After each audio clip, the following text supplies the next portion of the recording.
Bonjour, je suis Redouane Z, responsable de la gestion Pérennis et je vais vous parler des tendances de marché du mois de novembre.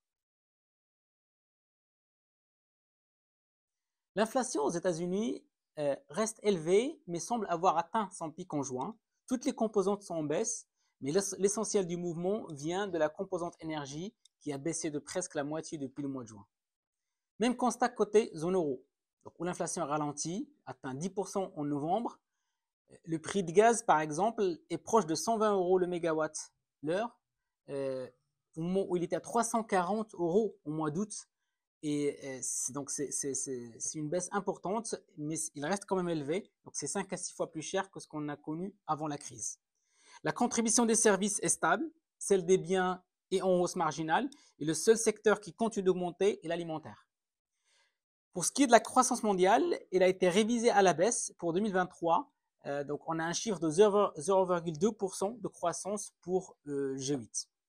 Le taux de chômage se stabilise à des niveaux très bas historiquement et les économistes prévoient qu'il restera proche de ces niveaux sur les 2 prochaines années.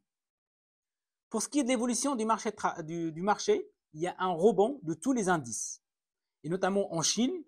Et le rebond en Chine vient principalement de l'assouplissement des mesures anti-Covid, donc en particulier la réduction de nombre de jours de quarantaine, l'accélération de la vaccination et quelques mesures supplémentaires d'aide au crédit immobilier pour relancer les chantiers immobiliers en arrêt.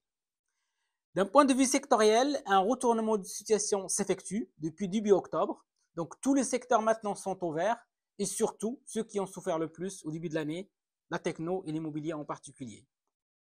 Sur les taux, nous avons assisté à de fortes détentes des taux longs et une hausse des taux courts, des taux 2 ans, ce qui provoque une inversion de la courbe de taux et ce qui consiste à un signe de récession anticipé par les marchés. Pour ce qui est de nos profils, les performances sont positives.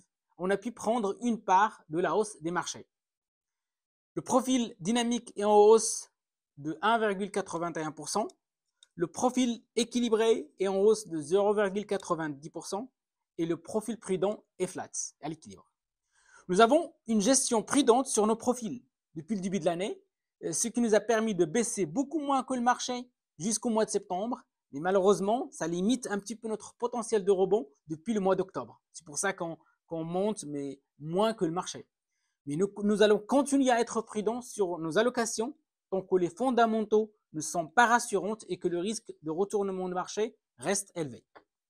Sur le mois de novembre, tous nos supports contribuent positivement à la performance, avec une prédominance bien sûr des actions. Seule notre exposition au dollar contribue négativement sur ce mois-ci. J'espère que cette vidéo vous a plu. N'hésitez pas de la liker, de s'abonner à notre chaîne pour suivre l'actualité des marchés et l'actualité Pérennis. Merci.